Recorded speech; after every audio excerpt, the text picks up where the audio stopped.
Në kuadër të thirrjes së qendrës kombëtare të transfuzionit të gjakut për dhurim vullnetar gjaku, personeli i Bashkisë Gramsh u përgjigj pozitivisht nismës humane për të ndihmuar fëmijët talasemik, pacientët kronik, ata në dializë dhe personat e aksidentuar që kanë nevojë urgjente për gjak.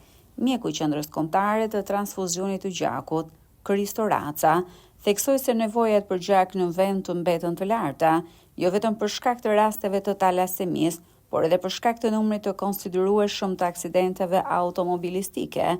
Ai u bëri thirrje qytetarëve që të kontribojnë në këtë akt fisnik, duke kujtuar se dhurimi i gjakut është një gjest humanitar që sjell përfitime edhe për vetë dhuruesin. Sot kemi ardhur në qytetin e Gramshit, në njësinë vendore të shëndetit kujdesit shëndetësor.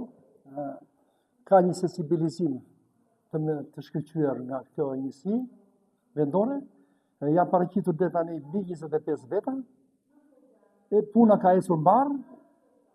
Shpresojmë që edhe në të ardhmen të ketë sa më shumë dhurues gjaku për të shërbyer të ardhur ndihmë në fëmijë me talasemi dhe me smundje të tjera onkologjike dhe hematologjike.